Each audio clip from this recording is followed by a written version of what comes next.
dia, boa tarde, boa noite, Paideia Geekers. Mais uma vez estamos aqui com o quadro Paideia Geek Entrevista. Dessa vez eu estou com um convidado que a gente lutou para estar aqui, vocês não sabem, mas houve muita luta para a gente estar aqui, muito desencontro. Mas que bom que hoje a gente conseguiu, aparentemente vai rolar. E o convidado da vez hoje é o Bruno Inácio. Bom dia, Bruno, por favor, se apresente. Bom dia, Santiago. Depois de 3 meses de tentativas, estamos aqui, sem queda de internet, sem queda de energia dessa vez. Acho que agora vai, vamos lá. Eu sou o Bruno Inácio, eu sou escritor, autor de 3 livros, Desprazeres Existenciais em Colapso, publicado pela editora Patuá, Desemprego e Outras Heresias, e De Repente Nenhum Som, esses últimos 2, publicados pela Sabiá Livros. E sou crítico literário também, escrevo sobre literatura em alguns veículos, como o Jornal Rascunho, Le Monde Diplomatique, São Paulo Review, entre outros. Eu gostei muito de Repente Nenhum Som. Tipo assim, os outros eu acho o nome muito interessante, só que De Repente Nenhum Som é o seu mais novo livro. Isso. E nesse livro você aborda o tema do silêncio, que eu acho que é um tema muito interessante, né? E que a gente não vê abordando, que a gente não vê sendo abordado, né, em outras literaturas. Isso foi meio por acaso, para te falar a verdade, Santiago. Foi uma coisa aí que eu percebi quando já estava no meio do processo. Esse livro é um livro de contos, ele tem 12 contos, que abordam as relações familiares, então todos os personagens pertencem a uma mesma família, mas são 12 histórias diferentes, 12 histórias separadas. E essa ideia, assim, surgiu meio por acaso. Em 2018, a minha avó materna teve um tombo na casa dela, e foi um momento de muita fragilidade, ela não conseguiu se levantar e não tinha ninguém para ajudá-la naquele momento. E eu fiquei muito traumatizado com essa história, pensando como que a gente age, né, quando o corpo deixa de responder.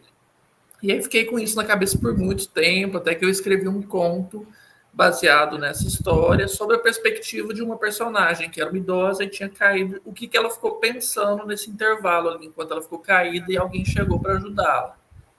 E aí, esse conto foi em 2022, 2021, não sei, a primeira versão dele. E aí depois eu entrei numa oficina de criação literária com um escritor que chama Carlos Eduardo Pereira, que eu gosto muito. E aí ele passou alguns exercícios para a gente, exercícios práticos, assim. E aí eu comecei a escrever outros 2 contos. Um que é uma experiência pessoal também, de um garoto muito tímido que, por conta de problemas financeiros da família, ali, um momento de muita dificuldade, teve que vender pamonha com seu pai na rua. E aí tinha um abismo muito grande entre os dois, entre o filho e o pai, de não conseguir um conversar com o outro, e essa dificuldade do menino de ser uma pessoa tímida e se ver forçada a vender pamonha, né? Abordar as pessoas na casa delas para oferecer uma coisa que provavelmente elas nem querem.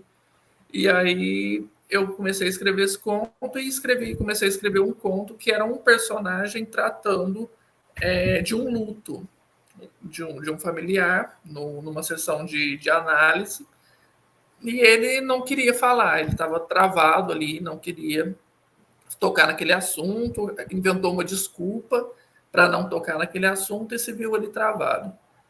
E aí eu percebi que esses 3 contos, eles tinham 2 coisas em comum, né? As relações familiares, os 3 falavam sobre família, e os 3 tinham um silêncio, de formas bem diferentes entre si, mas era esse mesmo tema, né? O silêncio.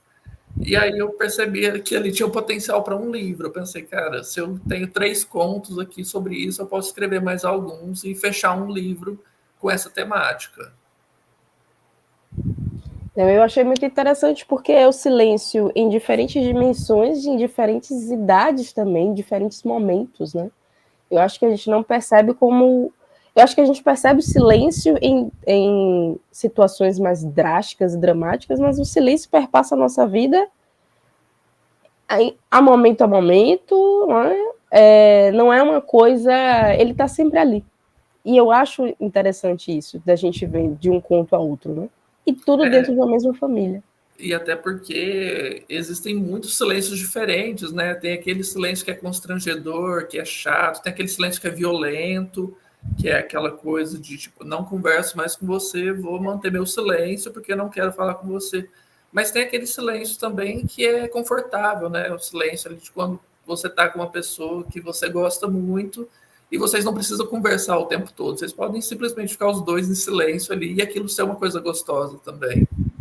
É verdade, ele realmente, ele por si só não é ruim, né? Acho que as circunstâncias, né? Depende muito dos sentimentos envolvidos, das interações que a gente tem com as outras pessoas. Isso é muito interessante a gente perceber isso, né? Tipo assim, ó, o silêncio às vezes pode ser usado como arma, mas o silêncio também é um sinal de relaxamento, é um sinal de paz. Às vezes a gente quer muito deixar o silêncio para trás, sem perceber que às vezes ele pode ser necessário em algumas ocasiões, ele não precisa ser o tempo todo quebrado, né? Às vezes ele é realmente necessário para acalmar as coisas, para regular a gente, né? Para que a gente consiga se situar. Então eu acho muito interessante como a gente pode entender melhor acho que não é a função, né? Mas a natureza do silêncio, a partir desses contos. Eu pessoalmente sou uma pessoa super silenciosa, eu preciso ter uns momentinhos de silêncio ali todos os dias, porque se eu não tiver, muda muito meu humor. De manhã, assim, quando eu acordo, nosso silêncio é a coisa mais linda que existe. Não entendo as pessoas que já querem começar a falar e já estão com um sorrisão na cara, assim, às 7 da manhã. Eu não sou essa pessoa, não. Não, eu também. Eu sinto essa necessidade do silêncio em dois momentos, né? No início do dia e no final do expediente de trabalho, porque eu acho que a gente está tão cansado que a gente precisa daquele silêncio, a gente precisa de um tempinho. E aí, quando a gente não tem esse silêncio, eu fico assim, meu Deus do céu, pelo amor de Deus. O que eu vou fazer? O que eu vou fazer? O que eu vou fazer? A ponto de a gente ficar assim, agitado, porque não tem esse silêncio, né? Realmente. E é engraçado como algumas pessoas elas não conseguem deixar o silêncio se manter, permanecer. Tem mesmo. Se passar de 10 segundos, aí já fica uma situação muito desconfortável e elas quebram o silêncio com a coisa mais aleatória possível. E aí traz um desconforto pra gente, né? Nós introvertidos. Isso, exatamente, exatamente. Acaba que o silêncio era o nosso conforto e a quebra dele a gente já fica, pelo amor de Deus, por que você não pode só deixar o silêncio ficar? Tava tão bom até agora. Nossa, eu me identifico muito com isso. Agora, você decidiu escolher, né, o formato de conto, né, porque era desafiante. Conta mais sobre isso. Eu comecei aí com essas 3 histórias, né? E aí, primeiro desafio que eu tive foi esse. Eu defini que ia ser um livro sobre silêncio e as relações familiares. E eu sabia que precisava de mais histórias, né? Mas como abordar o silêncio, as relações familiares, sem se tornar uma coisa repetitiva, né? Porque ninguém quer ler um livro de 12 contos com contos parecidos. E aí eu me desafiei, eu falei, caramba, vai ser muito difícil fazer isso, tentar encontrar 12 tipos de silêncio, não deixar escancarado, sabe? Porque não é um livro explícito, não fica claro ali, pelo menos numa primeira leitura, que eu estou falando sobre o silêncio, depois você vai percebendo e tudo mais, mas não acho legal essa abordagem mais explícita, mais direta, então o silêncio está escondidinho ali nos 12 contos. E foi o que eu decidi, assim, eu tenho mais facilidade para histórias curtas. Então, pelo menos eu tive esse lado aí que não foi tão desafiador quanto seria se eu quisesse escrever um romance, por exemplo, sobre o silêncio. Mas ainda assim foi difícil encontrar os tipos de silêncio. E aí foi um processo até de olhar para dentro, né? De identificar quais silêncios eu gosto, quais eu não gosto, com quais pessoas eu consigo permanecer em silêncio, ser confortável, com quais pessoas o silêncio é um problema. Então foi um exercício também de autoconhecimento muito interessante. Eu imagino, com você falando assim, eu fico realmente. Eu acho que a gente, enquanto introvertido, a gente consegue entender assim, o silêncio é bom aqui, coisa aqui, mas além disso, né? Para outras realidades e outras vivências, né? Então, eu acho que é um processo muito interessante esse. E ele faz parte da narrativa e você encontrou formas de fazer com que ele participasse dessa narrativa. Né? E até entra nisso que você falou de ter personagens muito diferentes, né? De me colocar na posição de uma pessoa que é muito falante, por exemplo, né? Então, tem pessoas no livro que são idosos, tem pessoas que são jovens, tem pessoas que estão dentro de um relacionamento amoroso, tem pessoas que não, que abominam, e aí é muito de entender a perspectiva de cada um para ficar uma coisa mais próxima da realidade, né? Porque fazer um estudo mesmo de personagem, tentar entender qual que é o desejo daquele personagem, como que ele pensa. Às vezes até elementos que não aparecem no texto acabam sendo preciso você pensar sobre ele, sabe? Tipo, qual que é a idade daquele personagem, qual que é a profissão, qual que é a condição financeira dele, qual que é o posicionamento político, tudo isso às vezes não aparece no texto, dependendo ali do tamanho da narrativa, mas são questões que é preciso pensar sobre. Que até embaçam e justificam, né, a questão do silêncio, né, na trama daquele personagem. Eu acho isso muito interessante. E como foi esse processo? Porque esse livro, ele levou 3 anos. Foi mais ou menos isso. Desde os primeiros rabiscos ali, as primeiras versões de contos. Ele é um livro muito curto, então se eu falar para as pessoas, eu demorei 3 anos para escrever isso, é um livro que você lê assim numa tarde, tranquilamente, pode até causar uma dúvida, falar como você demorou 3 anos para escrever isso, mas é que tem muito esse processo de reescrita, né? A primeira versão de um conto acaba ficando bem distante da versão final, e tem contos que você escreve e não vão para o livro, que acaba fugindo ali um pouco do tom, né? Acaba, ainda mais esse que é um livro que as histórias estão muito relacionadas, então as histórias funcionam individualmente, mas enquanto livro mesmo acaba funcionando num outro sentido também. E aí envolve outras questões também, como escolher a ordem dos contos. Nossa, isso é uma coisa muito difícil de se fazer, porque ainda bem que eram só 12 contos, não eram 50, mas é muito, muito complicado, ainda mais por contar uma mesma história, né, nesse livro. E aí depois vem o processo de título, que eu sou péssimo para título, eu demoro muito para encontrar um título bom. E aí tem os títulos dos contos, né, e o título do livro, passa por tudo isso. É um processo cansativo, assim, mas que vale muito a pena. E como foi que você. Quais foram os critérios para você escolher a ordem? Porque quando a gente para pensar numa coletânea, quando a gente para pensar em são histórias independentes, a gente imagina que não precisa ter uma ordem nem nada, a gente pode colocar dessa forma, mas não necessariamente. Existe um sentido ali, né, da narrativa, mesmo que sejam narrativas independentes, porque eles compõem, né, um livro que tem uma temática central. Então, quando você falou, eu fiquei curiosa para saber qual foi o critério que você usou para, tipo, estabelecer qual seria a ordem dos contos. Em geral, eu faço uma aproximação assim por temas. Não é o caso desse livro, porque ele é mais curto, né?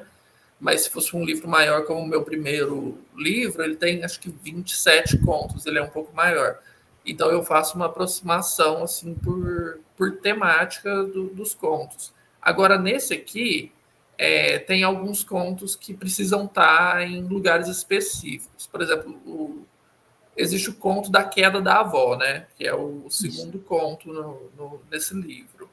E o último conto é aquele que eu disse que eu comecei a escrever durante a oficina, que é a pessoa tratando do luto. E aí esse luto é resultado dessa queda da avó. Então já se passou um período ali de 1 ano desde o falecimento da avó.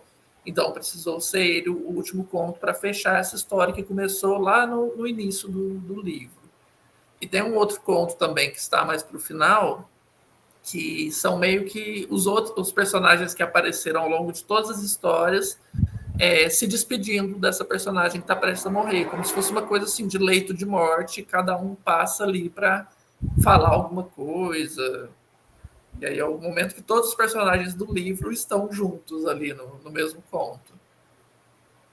Interessante, realmente faz sentido que exista aí uma ordem, né?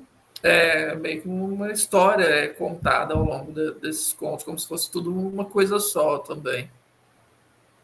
Agora, esse episódio que aconteceu com sua avó, você retratou isso num conto, né? Você tem essa relação com a escrita de utilizar ela para conseguir processar ou lidar com experiências traumáticas? Foi a primeira vez que eu fiz isso agora nesse livro, porque antes eu me cortava, assim. Às vezes eu começava a escrever um conto, estava gostando, e aí eu começava a identificar umas coisas e falar, peraí, essa personagem aqui é minha mãe, então não vou escrever mais sobre isso, como assim, estou escrevendo sobre coisas pessoais, eu tenho que escrever minha ficção e tal. E aí, depois de um tempo e com muita terapia, eu entendi que toda ficção, na verdade, passa por coisas que a gente está criando, né? Às vezes elas ficam mais escondidinhas ali, às vezes elas não são tão explícitas, mas elas são criadas pela gente através das nossas questões, através do nosso inconsciente também. Então, dessa vez eu falei, quer saber, eu vou encarar isso, eu vou escrever esse livro mais pessoal mesmo. Essa história do menino da pamonha também é uma experiência que eu passei junto com meu pai, então fiquei mais tranquilo, foi ótimo, assim, foi um processo que me deu muita liberdade, que fez eu me sentir muito bem, sabe, parecia que eu estava realmente ali desabafando, depositando um monte de coisa que estava presa aqui há bastante tempo. Agora, gente, eu acho engraçado porque você tem um movimento diferente, porque quando a gente emerge na vida dos escritores, da relação deles com a escrita, o que a gente observa é que acaba sendo uma forma de extravasar, né, a própria realidade. E você não teve isso. Como foi, tipo assim, antes de você escrever esses contos? Como é que é a sua relação com a escrita? Você, tipo assim, não, só vai ser ficção, eu vou estar voltado para outros universos que não sejam os meus, porque realmente é uma coisa de você não fazia isso, você não se colocava nas histórias. Acho que eu comecei muito no. Eu gosto de escrever desde sempre, assim, acho que não tem um momento, desde que eu sou alfabetizado, que eu pense que eu não gosto de escrever. E aí eu passei por muitas coisas diferentes na escrita. O que eu lembro, assim, de ter mais frequência de escrita mesmo, desse processo, de me dedicar mais tempo, foi quando eu tinha uns 15, 16 anos, aí que eu comecei a escrever poesia, que eu achava o máximo, assim, ser o adolescente que escreve poesia, né? Aquela coisa de adolescente que foi gótico, sabe? Aquela coisa de tipo, nossa, eu vou ser muito cult se eu escrever poesia.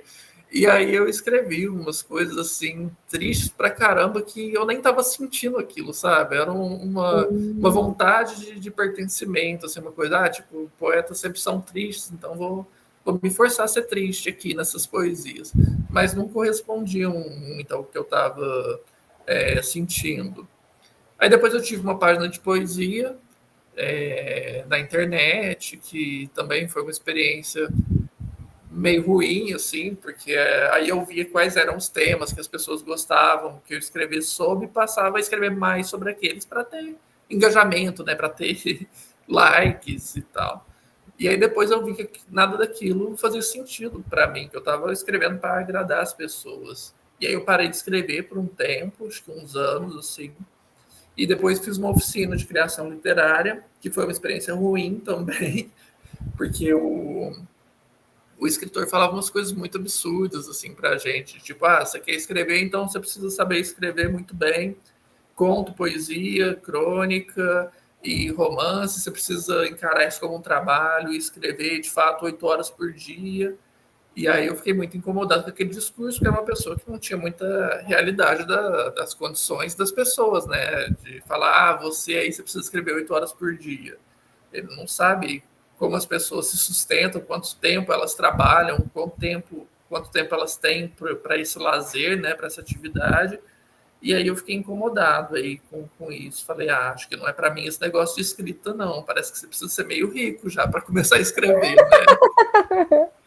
E aí eu fiquei mais um tempo sem escrever, até que eu fiz outra oficina, e essa sim eu gostei, foi muito boa.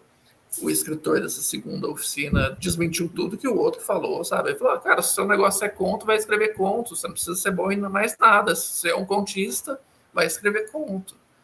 E aí eu fui me identificando mais com isso, ele falou do lance de você não precisar escrever todos os dias, ele até sugeriu que você trabalhasse todos os dias, né? Tipo, hoje eu não consigo escrever, então eu vou reler um conto que eu gosto muito, para tentar ver ali elementos que eu gosto, o que eu posso trazer para minha escrita, né? E aí eu gostei bastante dessa segunda. E aí, a partir disso, não parei mais de escrever. E aí eu identifiquei ali quais eram meus temas, minha forma de escrita. Foi bem... E eu percebi isso, né? Que eu não precisava ser bom em tudo. Eu precisava ser bom no que eu me proponho a fazer. Interessante essa sua jornada. Eu fiquei muito impressionada, né? Tipo, você começou de uma maneira um pouco distanciada, né? Uhum. A voz, vamos colocar dessa forma, né? A voz dos seus textos era uma voz que, de certo modo, não era sua, porque não eram as suas emoções, não eram as suas experiências, né? Mas ainda assim, eu fico pensando que você tinha uma capacidade, né, já desde cedo, de você se colocar como outra pessoa, né? De se colocar no lugar do outro, de como o outro está se sentindo. Então, isso também é interessante quando se trata de escrita. Só que você começou de uma perspectiva diferente. Foi mesmo. Eu fiz um processo meio inverso ali, né? Mas foi, acho que assim, antes eu até criticava muito essas experiências anteriores, sabe? Eu meio que anulava, falava, não foi legal o que eu escrevi, não escrevi nada que presta nessa época, mas é tudo um processo de aprendizado, né? De bagagem, então acho que a gente precisa passar por esses momentos aí de escrever umas coisas ruins para aprimorar, e aí a ideia é que continue melhorando e melhorando. Que eu acho que vem muito dessa ideia de que a escrita ela não é algo que você precisa trabalhar o tempo todo, né? Se aprimorar constantemente, né? Não é uma coisa de você precisa escrever 8 horas por dia, né? Não é uma coisa muito rígida, mas existe uma disciplina que é necessária. Tanto que eu nem acredito nesse papo aí de inspiração, sabe? O negócio é técnica e dedicação e trabalho, não tem isso de bater uma ideia ali. Você até pode ter ideia, mas não quer dizer que o texto que você vai escrever a partir dessa ideia vai ser bom se você não tiver técnica, né? Faz bastante sentido, né? Eu acho que inspiração pode até existir, mas não é somente ela que vai depender toda a escrita de um livro, né? É. Agora, teve algum conto que você escreveu? Porque agora a gente está num âmbito em que os contos partem muito das suas experiências, né? Você se deixou, se permitiu usar as suas experiências na sua escrita. Teve algum que você sentiu uma dificuldade de lidar com as emoções que aqueles contos estavam ativando, que a escrita daquele conto estava ativando em você? Teve, sim, não nesse livro, mas no primeiro, teve um conto que chama Fabrício, que é narrado por um personagem que é um babaca, sabe? E aí foi difícil para mim, porque você precisa tentar entrar na mente do babaca e ficar atento à linguagem que as pessoas usam e tal. E aí esse cara é um ricaço desses aí que nunca respondeu o bom dia do Fabrício, que é o porteiro do prédio que ele mora. Ele sempre passava ali e o Fabrício falava bom dia, doutor fulano, agora nem lembro o nome do doutor fulano, e ele nunca respondeu. E aí um dia o Fabrício morreu, e aí alguém falou para ele, o Fabrício morreu. Aí ele falou, quem que é Fabrício? Ele falou, é o porteiro. Aí ele falou, foda-se, sabe? E aí ele vai lembrando disso ao longo do dia, sabe? Ele fica meio atormentado ali, mas por ser uma pessoa babaca, não uma coisa suficiente para uma transformação ou para uma reflexão mínima. Mas foi um conto que eu gosto bastante, mas foi difícil de escrever por conta disso, por me colocar ali nesse papel, tentar identificar a linguagem da pessoa, o pensamento dessas pessoas, e também não cair num estereótipo, né? Dar um pouco de profundidade ao personagem. Até para fazer sentido, você está escrevendo sobre ele, né? Sobre o ponto de Aham. vista daquele personagem. É. E de repente nenhum som. Você fala bastante sobre linguagem, né, no livro, sobre a estrutura do texto e a sua relação com tentar passar a importância do silêncio, né? O silêncio pairando ali na trama dos personagens. Eu sou uma pessoa que se preocupa muito mais com linguagem do que com enredo, eu acho. É, isso como leitor e como escritor também. Eu acho incrível ler um livro ali de 200 páginas que não tem história, sabe? É só um fluxo de consciência ali de uma personagem. Clarice Lispector faz muito isso, né? De pegar tem um conto dela que eu adoro que chama Perdoando Deus, que é uma mulher que está andando e está se sentindo assim maravilhosa, o dia dela está ótimo, ela tá em perfeita harmonia com tudo, tudo é maravilhoso ao redor dela, e aí ela pisa num rato morto na rua. E aí, a partir disso, vem um monte de pensamento, assim, que vai desde a insignificância dela, da vida, da existência, de todas essas coisas. E se você transformar essas páginas desse conto num enredo, seria a mulher saiu de casa e pisou num rato.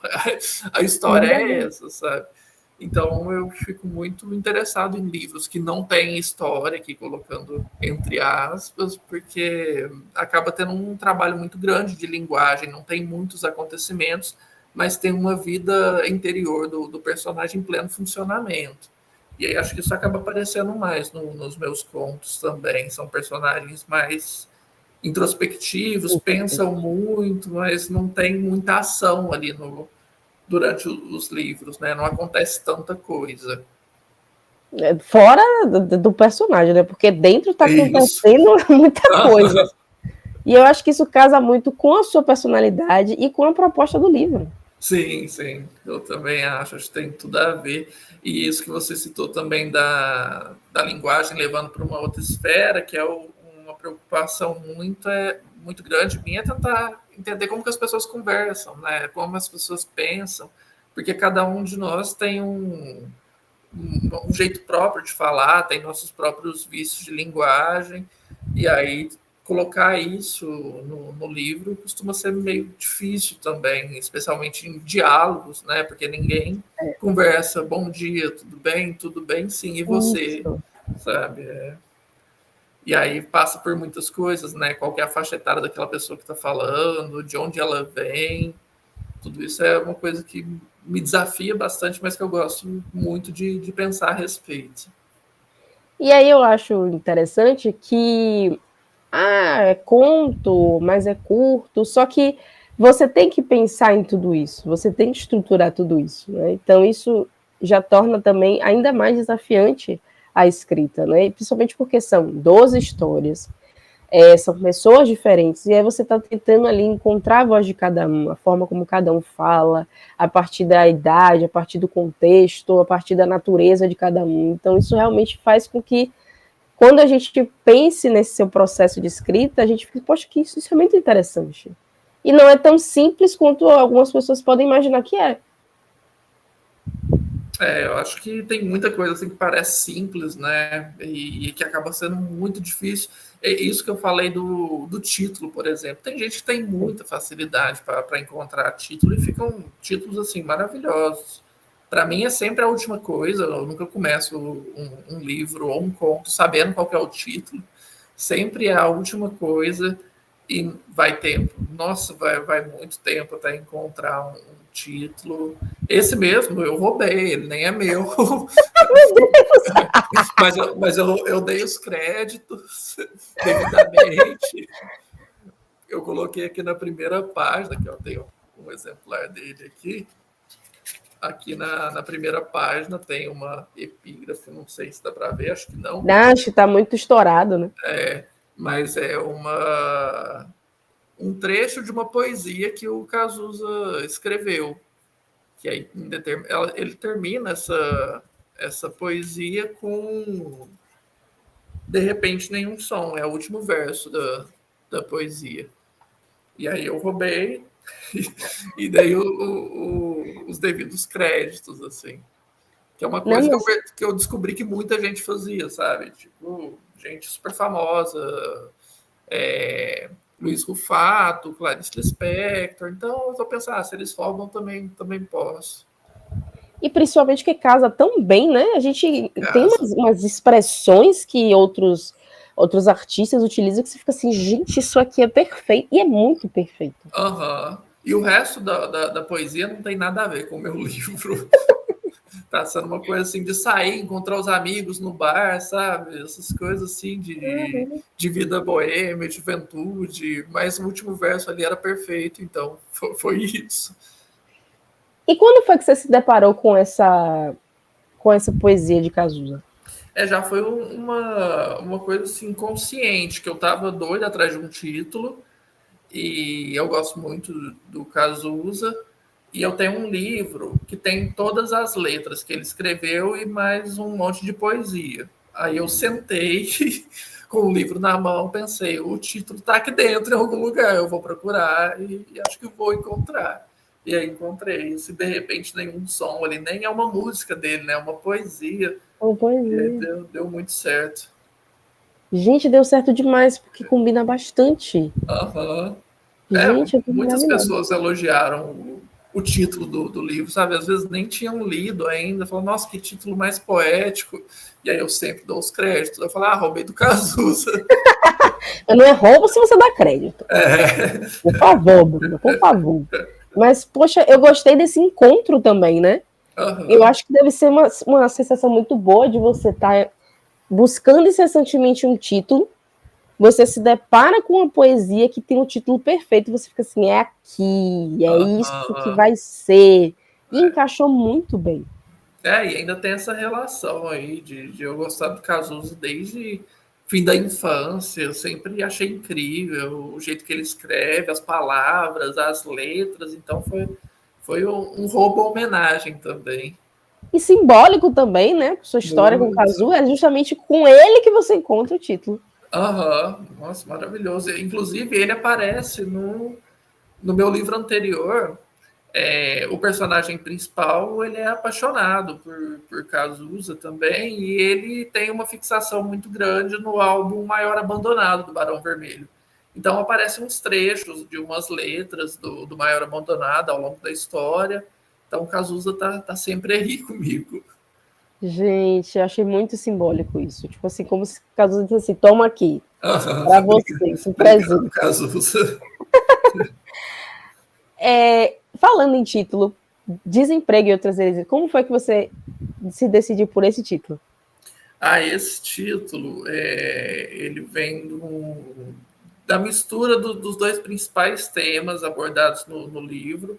Ele é uma história só, acho que 92 páginas, e é sobre um personagem que estava desempregado, estava acabando o seguro-desemprego dele, ele estava naquele desespero de tentar conseguir um emprego e não conseguir, e e ele tá nisso aí de perceber que as coisas não são tão fáceis assim, que um bom currículo não significa que você vai conseguir um emprego. Ele chegou numa cidade maior da cidade de origem dele já faz um tempo, e aí ele não conseguiu se adaptar muito bem. E aí, em determinado momento, ele recebe uma caixa pelos correios que o irmão dele enviou, ele não tem contato com esse irmão, e aí ele abre a caixa, são 3 objetos nessa caixa que remetem à infância dele, e aí ele se vê assombrado por pensamentos e lembranças desse período da infância, em que ele teve pais muito autoritários, assim, eram figuras bastante fanáticas religiosas, e aí ele sofreu muito nesse tempo, e ele cresceu, por mais que ele tivesse ali conseguido se afastar desses familiares e romper laços e tudo mais, ele cresceu muito com essa sensação de que ele está sendo vigiado por Deus e que ele vai ser punido a qualquer momento. Então vem disso, o desemprego, que é a situação dele, e a heresia ali que ele está cometendo ao se afastar de Deus, né? Agora ele é um personagem ali que se afastou da religião, então ele é um herege ali aos olhos dos pais, né? E também funciona como um absurdo que é ter tantas pessoas desempregadas, né? Então funciona como desemprego e outras heresias, como o próprio desemprego fosse, de fato, uma heresia. Você pode ter dificuldade de encontrar os títulos, mas também quando você encontra, eles são muito certeiros, porque quando eu bati o olho em desemprego e outras heresias, eu fiz, gente, preciso saber mais sobre esse livro. E a história dele é bem... Ele foi um livro escrito muito rápido, assim, foi uma questão de meses. Ele, ao contrário do De Repente Nenhum Som, foi muito rápido mesmo, porque aconteceu o seguinte: eu tinha mudado para cá, para Uberlândia, Minas Gerais. Eu nasci em Ituverava, que é interior do estado de São Paulo, e vim para cá para fazer o mestrado em 2018. E aí eu estava nessa situação de desemprego, né? Porque o meu mestrado não tinha bolsa, eu tinha dinheiro do meu trabalho anterior lá em Ituverava, que eu tive um acerto e tal, conseguiria me manter por alguns meses, mas depois desses meses, e aí, né? E eu vim achando que teria emprego com facilidade. Eu pensei, eu tenho um bom currículo ali na área de jornalismo para minha idade, né? Acho que vai rolar. E não rolou. E aí os meses foram passando, passando, passando. E aí eu comecei a fazer alguns bicos aí para conseguir levantar uma graninha. Um deles, aula de gramática e redação. E aí eu fui tinha um aluno que estava entrando no ensino médio, então ele estava com uns 14 anos, mais ou menos. E aí eu dava aula para ele 2 vezes por semana. E eu fiquei muito impressionado, assim, e assustado com esse menino, primeiro porque ele era muito infantil. Ele já tinha 14 anos, mas ele fazia umas coisas assim que já não correspondiam à idade. E a casa dele tinha santo para todos os lados e os santos sempre posicionados ali de uma forma que estivesse observando esse menino. Nossa. E aí a gente começou a conversar. Eu falei, vou tentar virar amigo desse menino para não ser o cara chato que vem dar aula de gramática, né? A gente conversava outras coisas, super importante isso, inclusive. E aí ele me falava umas coisas que eu ficava muito chocado, assim. Ele falava, por exemplo, que ele gostava de um anime e que estava doido para assistir, mas que não podia. Aí eu pensei, por que você não pode? Ele falou, porque eu tenho 14 anos e a censura desse anime é de 10 anos. Então tá próximo à minha idade. Quando tá próximo à minha idade, o meu pai precisa assistir o episódio primeiro. Aí depois que ele assiste, ele libera, fala, beleza, você pode assistir. E como ele não tá tendo muito tempo agora, eu não tô assistindo. E aí eu fiquei muito chocado, assim, com o tanto que ele era super protegido, com esses santos ao redor, observando. E aí eu acabei juntando as duas coisas, né? Minha situação de desemprego ali e me coloquei na posição dele, sabe? Como que vai ser esse menino quando ele crescer? Porque ou ele vai romper com a família, de algum modo, ou ele vai ser sempre esse menino infantilizado, né? Que ele fazia umas coisas assim, de tipo, eu sentava na cadeira, ele fazia um barulho assim, tipo um... E aí ele começava a rir, mas imediatamente depois ele tampava a boca e olhava para os Santos, assim, sabe? Uma coisa meio tipo, vou ser punido pela brincadeira que eu fiz. E aí eu achava bem traumático ver isso tudo. Eu acabei escrevendo esse livro aí, pensando em como seria uma criança, assim, depois que crescesse. Caramba, que experiência bem peculiar, né? Aham, muito. E você teve alguma. Porque Desemprego e Outras Heresias seria mais o gênero de romance. Uhum. E De Repente Eu Sou uma coletânea de contos. Você teve alguma dificuldade em fazer essa transição? Não tive não, porque o meu primeiro foi de conto também, né? O Desprazeres Existenciais em Colapso. E aí eu fui de repente, pro Desemprego e Outras Heresias, tive um pouco de dificuldade no começo, só pensando, essa história é maior, e se eu não conseguir escrever uma história maior. Mas isso durou muito pouco, assim, coisa de 2 semanas, depois foi fluindo, até porque ele é um livro que alterna muito o período. Então, ele está no presente do cara procurando um emprego, depois ele volta em um trauma da infância, depois vai para o presente, depois passado de novo, fica alternando. Isso aí acaba ajudando um pouco a escrever uma história mais longa. Eu acho que, ainda que sejam formatos diferentes, eu acho que você conseguiu meio que manter a sua voz ali. Uhum.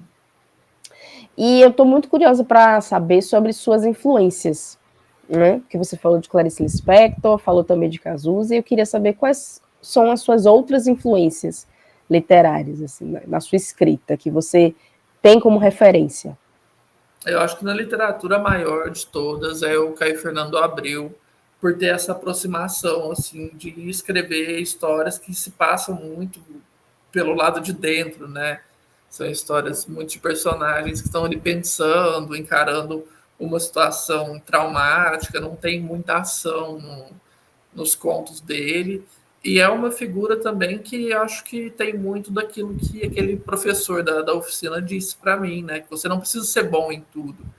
Porque ele era um ótimo contista, um ótimo romancista, mas saiu um livro de poesia dele, esses tempos, que pegaram um monte de poesia que ele tinha nos cadernos e tal, e aí publicaram um livro. Ele não é um grande poeta, sabe? Os contos dele são maravilhosos, estão entre meus preferidos, mas o livro de poesias dele não é tão bom. Então, é bom também para a gente perceber, pô, nem o Caio Fernando Abreu era bom em tudo, então não preciso ser também. E E eu tem acho muito, que. Não vai. e tem muita gente assim na atualidade que está escrevendo agora, que eu acompanho, que eu gosto bastante. A Nara Vidal, a Marcela Dantes, que também são autoras que têm essa perspectiva parecida. Assim. Acho que acaba sendo esse o meu tipo de literatura, esse tipo mais introspectivo. Sendo romance ou conto, é a introspecção de qualquer forma. É, Mas você considera que você se encontrou nos contos? acho que sim. Acho que é um gênero que me deixa muita vontade. Agora eu estou com um projeto de romance aí mais para frente, mas é uma coisa que eu quero trabalhar por um tempo ainda, pelo menos mais 1 ou 2 anos. Mas o conto eu ainda vejo como meu gênero, é onde eu me sinto mais à vontade, onde eu consigo trabalhar mais essas questões de linguagem. Então é o que eu mais gosto de fazer mesmo. E sobre esse projeto futuro, eu percebi uma certa similaridade, uma semelhança assim, com De Repente Nenhum Som, porque trata de duas irmãs que elas não se falavam, e aí, a partir de uma situação, elas se reencontram. E eu fiz assim, tem um Já pouquinho, vi isso. tem um pouquinho aqui De Repente Nenhum Som. Então, o que, que tem de semelhante, o que, que tem de diferente, assim, o que, que a gente pode esperar desse novo projeto? Eu acho que dentro daquilo que eu falei, de eu passar a me sentir mais à vontade falando sobre experiências pessoais, eu percebi que a família é um lugar maravilhoso para ficção, sabe? Tem um material muito, muito rico ali para abordar no ambiente familiar. Nossa, todo o drama e o trauma que você precisa tá ali. Não precisa ir tão longe. E aí eu percebi que eu gosto dessas histórias mais familiares, decidi escrever essa aí de duas irmãs que estão brigadas e depois se reencontram para uma espécie de acerto de contas, né? Essa coisa de o fim da vida está se aproximando, e aí vai ser um livro com as duas narradoras. Então vai ter primeiro a irmã que chega à cidade em que a outra mora, vai ter todo o enredo ali que traz as lembranças da infância, o motivo de separação entre elas, os pensamentos de uma irmã em relação à outra, e aí depois vai ter a perspectiva dessa segunda personagem. Longe disso de construir uma heroína e uma vilã. Vão ser duas pessoas complexas, com seus medos, seus anseios ali numa relação conflituosa. Achei muito interessante. Essa história, ela surgiu enquanto você estava fazendo De Repente Nenhum Som, ou foi já depois? Não, foi enquanto eu estava escrevendo. Acho que eu estava terminando, de repente, nenhum som. E aí eu tenho no De Repente Nenhum Som uma história de dois irmãos que tinham uma amizade muito bonita ali, faziam cruzadinhas juntos na infância. Depois foram se afastando. No caso desses irmãos do conto, foi por conta de divergências políticas. No caso das irmãs do romance, não é esse o motivo, nem passa por isso. Mas aí foi aí que veio a ideia. Eu falei, eu posso trazer esse conflito aí de forma mais abrangente com outras personagens para falar sobre o passado também, para explorar tudo isso. Eu imagino, tipo, para mim faz muito sentido ser um romance, porque seria um conto interessante, seria. Mas ao mesmo tempo, acho que um romance você consegue trabalhar melhor todos esses ressentimentos, né? Os motivos, até porque se a gente está falando de uma questão de a vida já está chegando a seu fim, então tem muito que se explorar, né? De passado, assim. Então, realmente, a narrativa precisava ser mais longa do que a de um conto.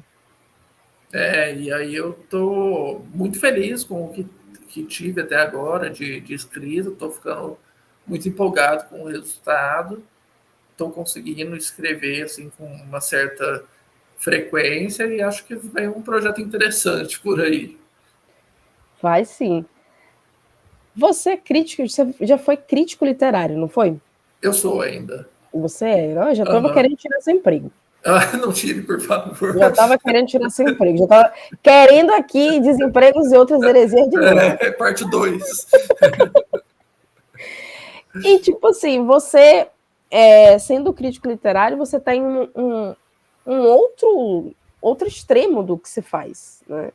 Mas, ao mesmo tempo, isso deve te ajudar também no seu trabalho de escrita. Como é essa relação entre esse seu emprego como crítico literário e o seu processo de escrita? Eu acabo me cobrando, às vezes, um tanto mais, sabe? Porque eu acabo lendo. Primeiro eu leio que eu terminei de escrever como o Bruno, como escritor e tal. E aí depois eu pego, muda a personalidade, sabe? Aí vem o crítico. Aí fala, nossa, que frase ruim, olha essa estrutura, que péssimo e tal. E aí acaba. É bom, né? Porque o livro acaba, depois disso, melhorando e tal. Mas eu sou bem duro comigo mesmo, muito mais do que com as outras pessoas de quem eu leio os livros. Não é possível mesmo, como é que pode? Não era para você pegar essa parte, Bruno, do seu trabalho. Era para você se ajudar. Pois é o vício aí. Você é seu próprio vilão. Você que pode. Vou dar 2 estrelas pro meu próprio livro. Capaz do leitor, tipo assim, te dá 4 estrelas e meia. E aí você, tipo assim, eu não merecia 4 estrelas e meia, eu merecia 1,5. Vou até responder o comentário da pessoa, discordo do seu elogio. Pela primeira vez, um autor vai contestar um leitor no elogio. Não, eu não concordo com o que você gostou. Acho que você está equivocado. Mas o pior é que eu tenho um pouco disso em relação ao meu primeiro livro, porque ele tem 27 contos e ele não é, por exemplo, o De Repente Nenhum Som é um livro que eu tenho muito orgulho dele. Eu acho que os 12 contos estão ali muito próximos em qualidade literária mesmo. Mas o primeiro tem uns contos que destoam, tem uns contos que não são tão bons, que precisavam ter sido melhor trabalhados, melhor preparados, não foram. Agora já está aí o livro. Mas em relação ao De Repente Nenhum Som e o Desemprego e outras heresias, eu continuo tendo muito orgulho deles, porque me falaram, você vai publicar esse livro, daqui 2 anos você não vai gostar mais dele. E aí, de repente, Nenhum Som já tem esses 2 anos, o Desemprego e outras heresias já tem 2 anos, eu continuo gostando bastante. E falando sobre a questão da sua crítica, né? Que a sua crítica é 1,5 estrelas, né? Porque tem que ter estrela, porque se dependesse, ia ser meia estrela. Um absurdo isso, mas tudo bem. Como é que tem sido a recepção do público a De Repente Nenhum Som? Nossa, muito melhor do que eu esperava. Não, isso aí não tem dúvida, pelo amor de Deus. Isso aí tá fora de discussão. Porque, assim, eu tive ciência quando eu publiquei todos os meus livros, na verdade, que teria dificuldade para chegar às pessoas por se tratar de editora independente, né? E aí isso acaba dificultando um pouco. As pessoas, em geral, compram livro das grandes editoras, aqueles livros que aparecem na lista dos mais vendidos, que são daqueles escritores que já têm 5 jabutis. E aí eu pensei que eu ia ter muita dificuldade. Peraí que apareceu uma mensagem aqui. Ai, meu Deus. Reiniciar. Eu vou fechar aqui. Tem como ser mais tarde, né? Porque a gente Pronto, não tinha foi. sido derrubado até o momento. Pronto, fechei. Tudo certo. Não vai reiniciar. E aí eu fiquei com isso, né? Primeiro, também eu não entendia muito bem como funcionava esse meio literário, se era formado por pessoas arrogantes, que só se encontra com pessoas arrogantes em jantares chiques com vinho, ou se eram pessoas dispostas a ler alguém que estava começando agora, né? E aí, no fim das contas, eu acabei encontrando metade do primeiro jeito, metade do segundo. Mas encontrei umas pessoas muito generosas, assim, que receberam muito bem, lá em 2022, o Desemprego e Outras Heresias. E aí recebi uns elogios de umas pessoas, assim, famosas e tal, porque na época, quando eu publiquei o Desemprego e Outras Heresias, ele foi financiado por um edital de incentivo à cultura, então eu coloquei ali os exemplares para mim, os exemplares para bibliotecas municipais ali, e eu coloquei uns exemplares para enviar para escritores e escritoras famosos, pensando ali que alguns deles poderiam ler o livro, gostar e tal. E aí foi uma coisa muito boa, porque chegou a muita gente o livro, tanto é que ele está esgotado agora, o Desemprego e Outras Heresias. Tem só uns à venda ali na estante virtual, mas eu estou pensando em até eu comprar eles para mim, porque eu só tenho 2 exemplares, então acho que é bom ter mais um só para garantir. E aí eu fiquei muito feliz com isso, lá em 2022 e tal. Agora, esse outro livro que o De Repente Tem um Som, mesmo eu já publicando ele com expectativas um pouco mais altas, eu não esperava que ele tivesse o sucesso que tem tido até agora, porque foram vendidos muitos exemplares, eu fiz 1.000 exemplares, agora eu devo ter uns 100, os outros já foram vendidos. Logo, logo deve vir uma segunda impressão dele, porque esse ano tem uns eventos literários que eu vou participar. Eu fiz um lançamento dele na Flip, lá em Paraty, no ano passado, e foi muita gente no lançamento, eu não esperava isso. Muita gente que eu admiro, assim, pessoas que eu gosto bastante do trabalho na literatura. E aí ele começou a sair em alguns veículos que eu não pensava também, sabe? Saiu na revista Bravo, saiu no Jornal Rascunho, saiu no Le Monde, na São Paulo Review, saiu numa porrada de lugar. E aí, há 2 semanas, saiu quase uma página inteira dele no jornal O Globo, lá no Rio de Janeiro. Oh. E aí, toda hora chegava notificação para mim da Amazon de exemplar vendido, sabe? Isso acabou revertendo muito em vendas.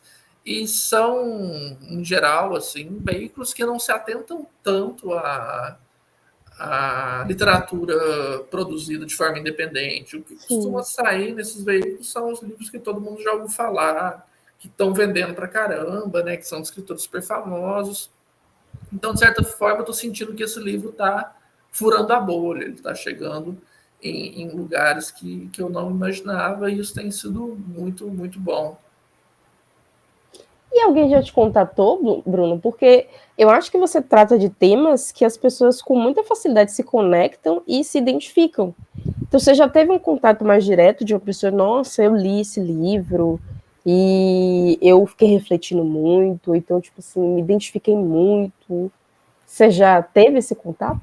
Já, e muitas vezes, por incrível que pareça, porque não esperava tantos retornos assim, várias mensagens chegarem, assim, umas mensagens super profundas, sabe? Umas leituras de coisas assim que eu coloquei bem escondidinho ali, As pessoas bem acharam! as pessoas acharam, se identificaram, sentiram aquela mesma coisa.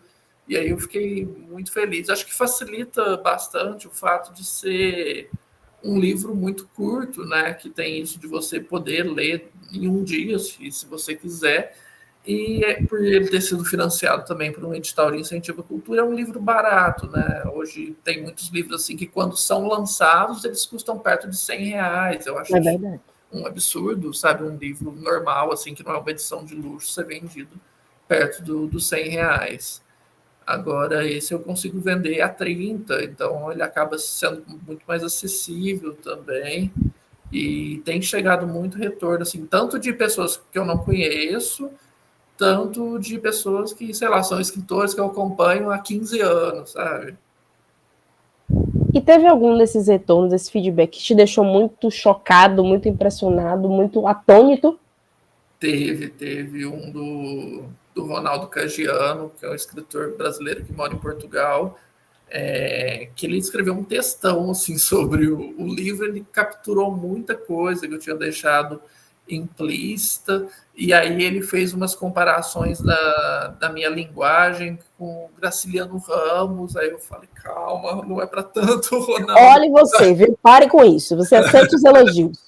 Você fica aí com esse negócio de meia estrela, não aceitar nada, pare com isso, Bruno. Ele deu Oxe, várias estrelas aí pro meu livro e eu fiquei muito chocado. É aquele tipo de elogio que você tem vontade de imprimir e fazer um pôster, de sabe? emoldurar, né? Botar na geladeira, botar num tamanho maior assim no quarto. E uma pergunta importante.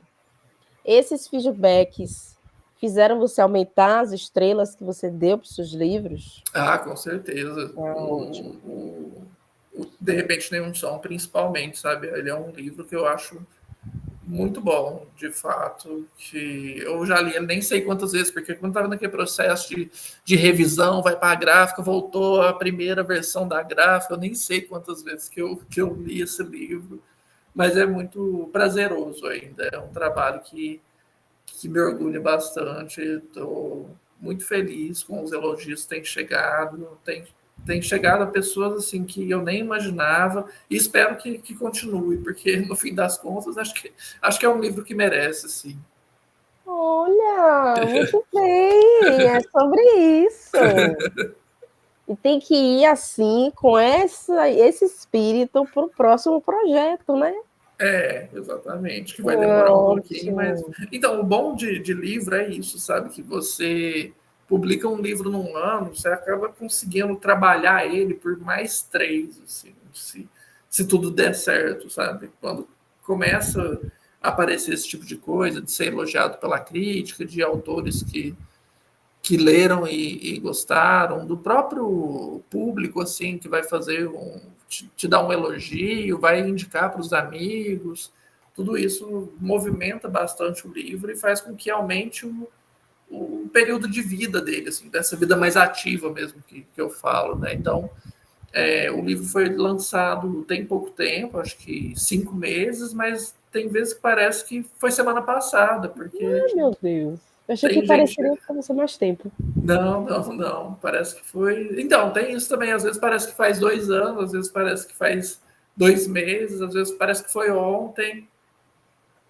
Mas você ia falar, tem gente, eu interrompi você. É que tem gente falando dele como se ele tivesse sido lançado ontem, assim, dessa coisa de tipo, vocês precisam conhecer esse livro, porque acaba sendo indicado uma pessoa para outra e acaba aumentando esse tempo de vida, assim, mais ativa, né?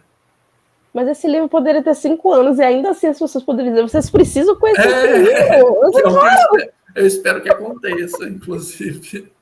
Porque que a gente espera que ele se espalhe, né? Que ele vá para outros lugares, inclusive fora do país. Olha só. Mas é claro, ele já chegou em outros lugares, inclusive. Né? Já teve o cara lá que mora em Portugal e está elogiando, né? Por que não Pois levar é, para Portugal? verdade. Vai que uma crítica, um crítico em Portugal já esteja já falando sobre o seu livro, já cruzou oceanos aí. Uhum. Agora, Bruno, me diz uma coisa. Você acha que existe um Bruno antes do seu livro e depois do seu livro? Eu acho que sim, principalmente nessa questão de falar com mais facilidade sobre acontecimentos pessoais mais dolorosos, que é um processo que eu basicamente falava só na terapia, E agora, por ser um livro muito pessoal que passa por esses temas, eu estou em eventos literários com o microfone na mão, expondo acontecimentos traumáticos da minha infância ali, né? E dando Orgulho da pista, risada, né? e fazendo piada. Inclusive, ela foi no lançamento do meu livro aqui, Oh. em Uberlândia. Então, ela deve ter ficado muito orgulhosa mesmo. Meu Deus, isso é incrível. E quando você escreveu De Repente Num Som, você tem uma expectativa do que o leitor, que a pessoa que lê o livro, ela fique com alguma mensagem, alguma sensação? Você tem essa expectativa?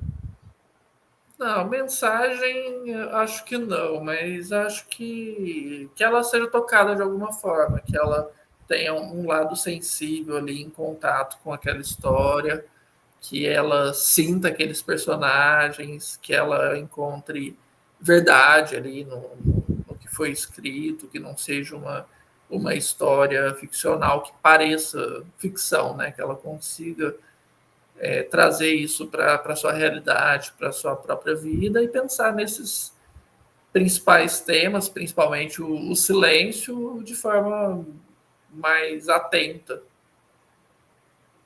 Perfeito. De extrovertida para extrovertido, eu adorei essa conversa, sinceramente. Eu também. Fiquei muito feliz, eu fiquei, nossa, muito bom ter você aqui. Que bom que a gente conseguiu, depois de tantos desencontros, a gente ter essa conversa. Eu achei muito bom te conhecer mais sobre as suas obras, sobre o seu processo de escrita, sobre as suas experiências também, que são suas ou que são de outras pessoas, mas que estão na sua escrita de qualquer forma. Então, eu só queria agradecer muito por você conseguir estar aqui, né? Porque se a gente fosse deixar para o destino, eu não sei se o destino ia permitir que a gente estivesse aqui. O destino não estava querendo mesmo, não. Nem a CEMIG, que tentou nos impedir aí, acabando com a energia várias e várias vezes. Mas fiquei muito feliz que esse papo aconteceu. Muito bom ter sido entrevistado por você, porque você traz esse ambiente mais divertido, mais leve, que se torna uma conversa informal, né? Nossa, eu morro de preguiça de pessoas que vão para esse lado super formal e fazem umas perguntas assim que não quero responder, sabe? Aquelas perguntas de tipo, o que é a vida? Não, pelo amor de Deus! Ave Maria, uma coisa. Gente, pelo amor de Deus, vamos baixar isso, né? Imagina. Que é a vida, Bruno, o que é a vida? Não pode. Eu, no meu curso de biologia, até hoje, eu estou tentando encontrar resposta. E olha que você tem uma base aí para falar o que é a vida, né? Mas a gente não imagina como é difícil responder essa pergunta. Mas eu gostei muito, muito. Eu acho que é fácil, é muito fácil a gente entrar nesse ambiente mais de conversa, porque você deixou, né? Eu acho que você foi me puxando, e aí eu fui puxando você também, a gente foi se retroalimentando. Vem conhecer meus traumas, Santiago. Vem conhecer os meus também! Vamos juntos falar sobre como o silêncio nos impacta. E foi muito bom. Eu não entendi porque que o destino não queria que a gente se encontrasse. Vai entender, né? Como se fosse uma coisa catastrófica. Não vi. Não, também não, por enquanto, né? Vai que aparece. Nos últimos segundos, assim. Mas eu só queria agradecer. Espero muito que seu livro alcance muitas pessoas e que toque muitas pessoas, porque eu acho que fala sobre questões que é muito fácil das pessoas se identificarem. E eu acho que a forma como você coloca também, né, de uma forma muito introspectiva e reflexiva, eu acho que só aumenta mais o meu desejo de que as pessoas, né, mais pessoas consigam encontrar e acessar seu livro. Fico feliz, Santiago, muito feliz mesmo, papo maravilhoso, muito divertido, tão bom dar risadas durante entrevistas, né? E aí é isso. Quer falar mais alguma coisa?